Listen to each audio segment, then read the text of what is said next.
Good evening, gang.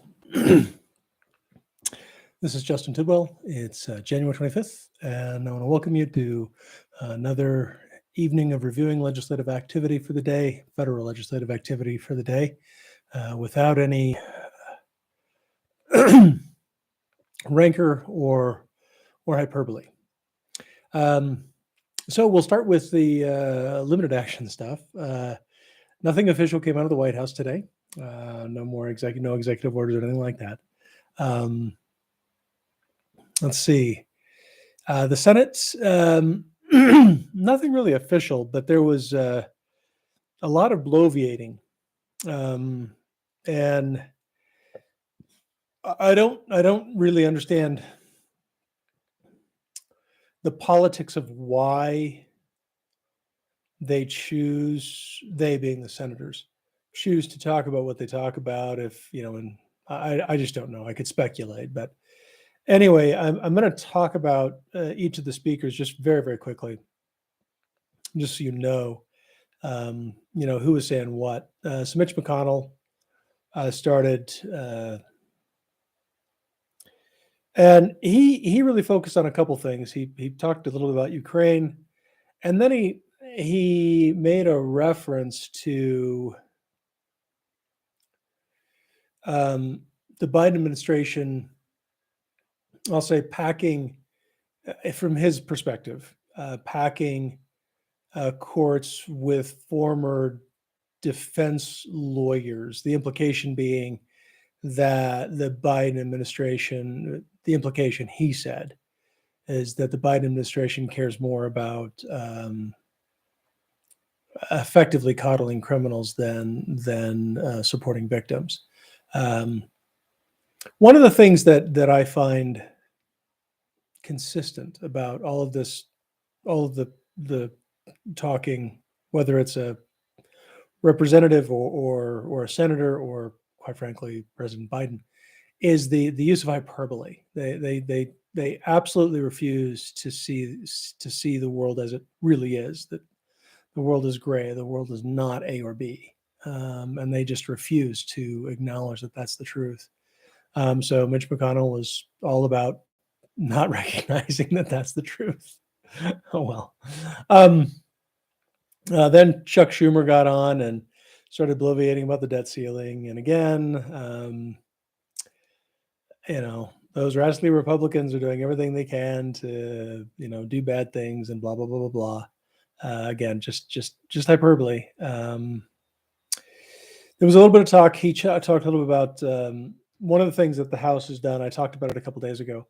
Maybe I didn't. I can't remember. No, maybe I didn't. I will briefly mention it. I don't believe that it may actually come to a vote in the House, but I don't think it'll pass, and it won't pass the Senate and won't get signed. So it won't become law. But there is a piece of legislation that has been drafted and is in the queue for debate. Whether it actually gets on the floor in the House, who knows? That's up to the Speaker of the House, and we'll see what McCarthy does. Anyway, what it is, it's a bill to eliminate all federal income taxes and basically eliminate the IRS and replace that with a national sales tax. And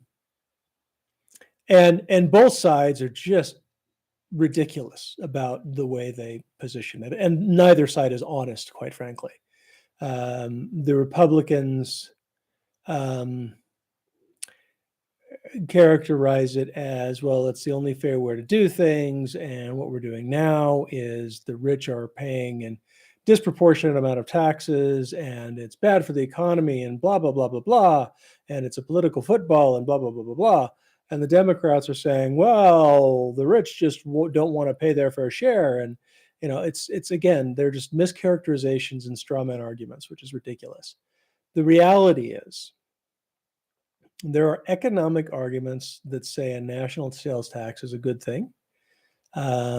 There are economic arguments that say it's not. The primary economic argument saying that a national sales tax, as opposed to instead of any sort of income tax or wealth tax, is one of the things that you want to do if you're looking at statecraft is you want to actually encourage your citizens to save money.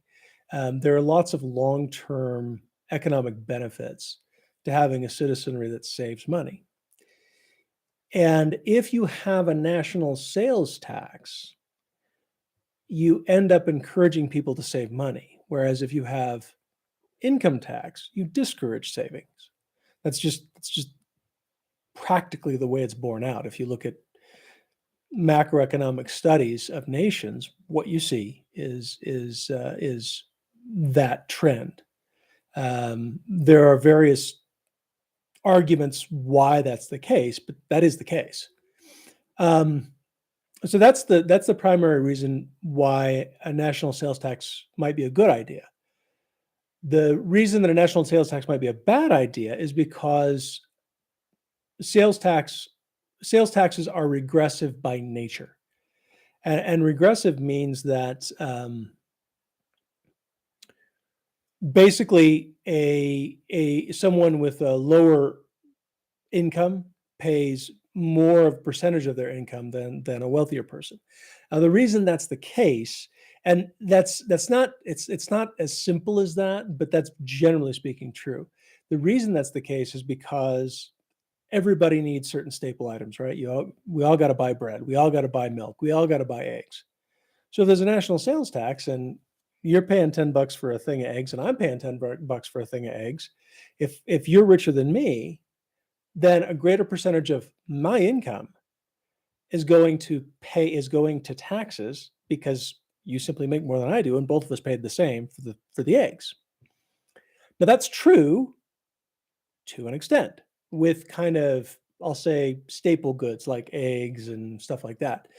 But the reality is rich folks tend to buy more expensive stuff, right? So a rich person doesn't care about this. This is a dramatic oversimplification, and just so take everything that I'm saying with a grain of salt because it's not universally true. But theoretically, a rich person wouldn't care about paying $200 for a shirt, whereas somebody who's poor would never even think about paying $200 for a shirt. They think that was stupid. Same thing for a car, right? A rich person doesn't care about dropping 130, 140K on a car. A poor person's maybe going to drop 30K on a car. Well, so obviously, if you're paying 20% on a $130,000 car, you're paying a heck of a lot more than 20% on a $30,000 car. But when you do all the math and you look at people's spending habits, what you find is that a sales tax is slightly more regressive. It's slightly more regressive, slightly regressive. So that's the truth. There are pros and cons on both sides. But obviously that nuance is totally lost because politicians, for whatever reason, just refuse to actually say the truth about things. And Chuck Schumer's no different than anybody else. So he just lies. When I use the word lie, what I mean is if you don't tell the whole truth, you're lying. And so all of these people lie, whether they're Democrat or Republican.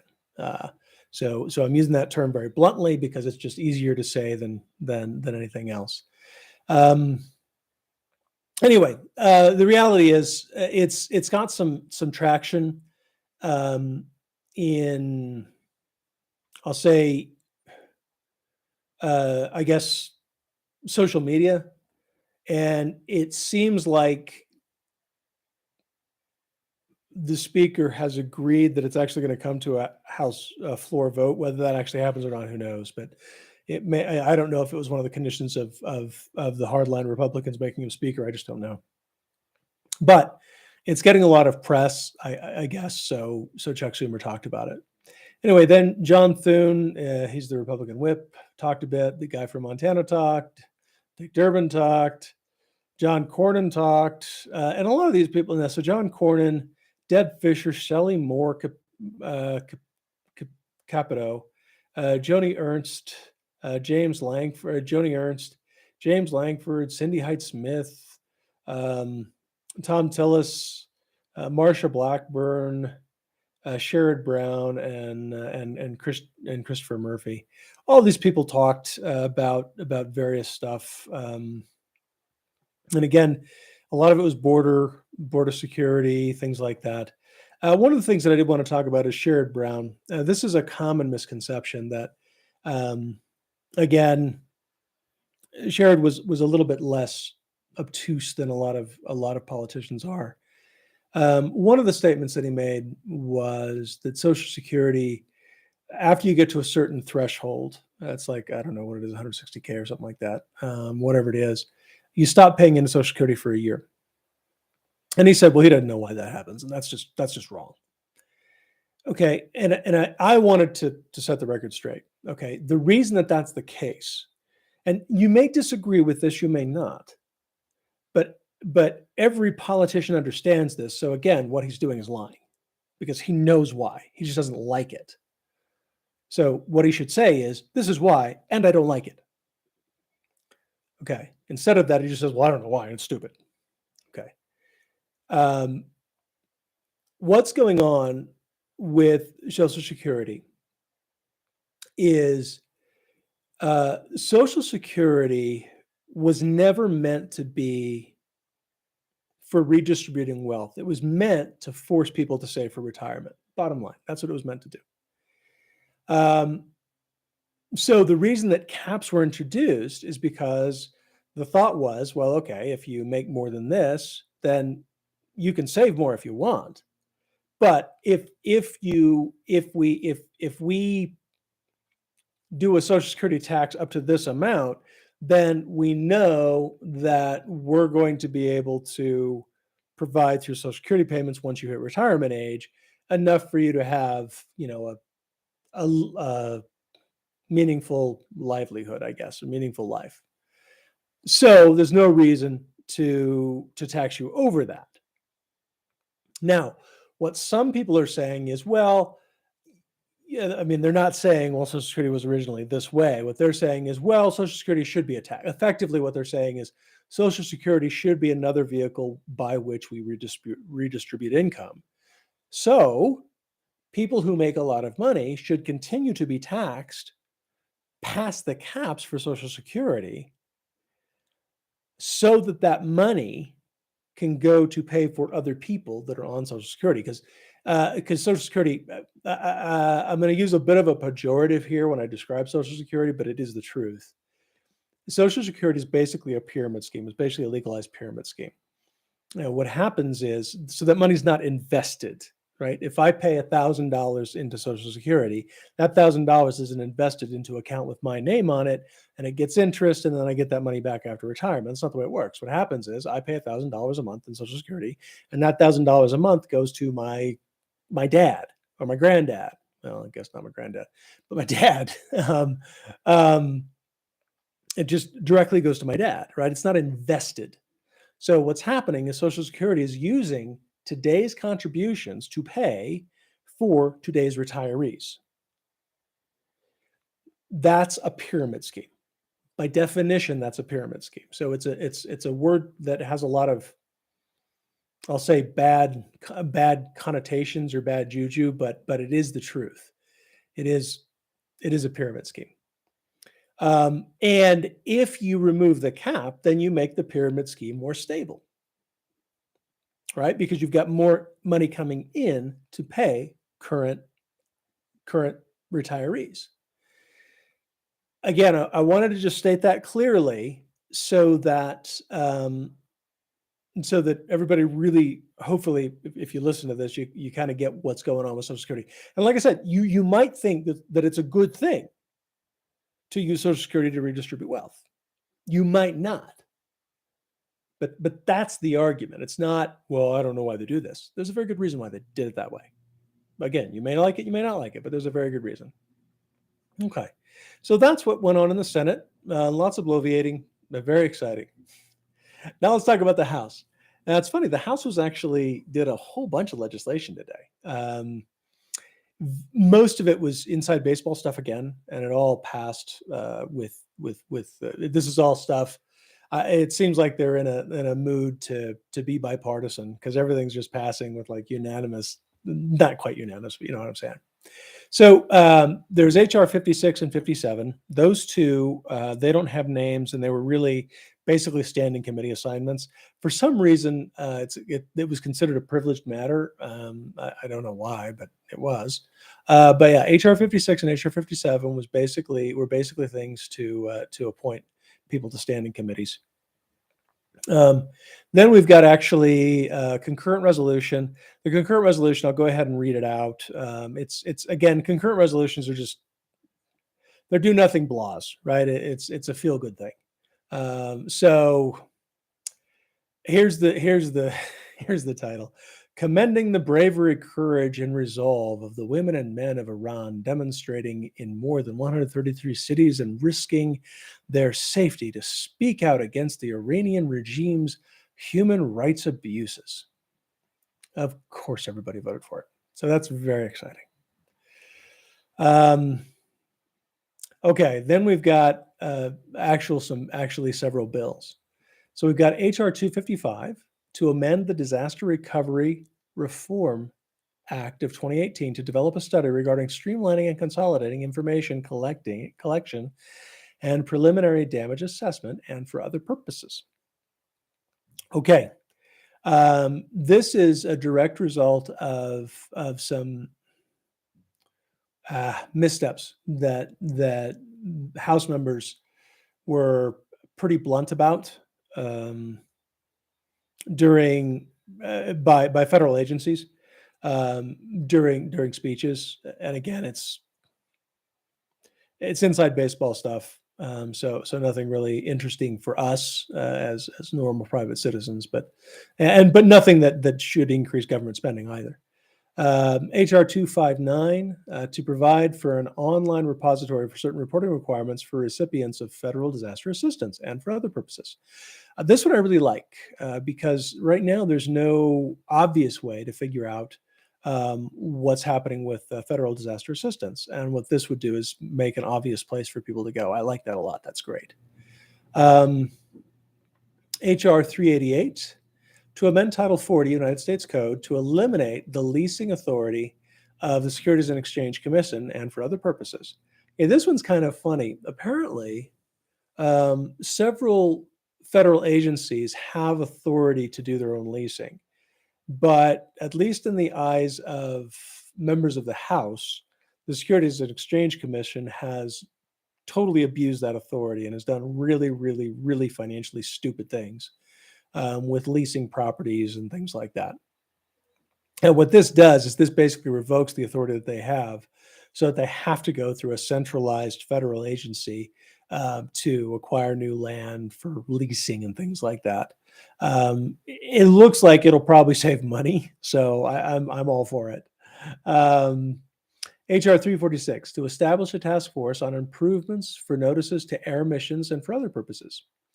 Okay, this one, if you all recall, there was a problem maybe a couple weeks ago now, where the FAA had to ground all domestic travel, all travel full stop to U.S. airports. What had happened was a contractor had inadvertently, I'll say, messed up the configuration of some software and basically made it so that the system that all planes use to figure out not really where they're going, but I guess where they need to go to land and things like that, basically broke that whole system. They were able to fix it fairly quickly, but it was a single point of failure, and it kind of showed that this system is pretty antiquated and needs to be fixed. So that's what this bill is to do. It's basically slapping the FAA upside the head and saying, fix this stupid thing now. Then we've got to clarify HR 399 to clarify the primary functions and duties of the Office of Advocacy of the Small Business Administration and for other purposes. And I'm going to just read the next couple off because they're all to do with the small businesses. HR 449 to amend the Small Business Act to increase transparency and for other purposes.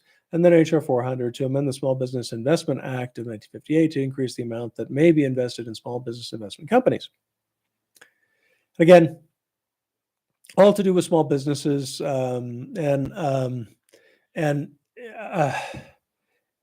and small business administration, mainly inside baseball stuff.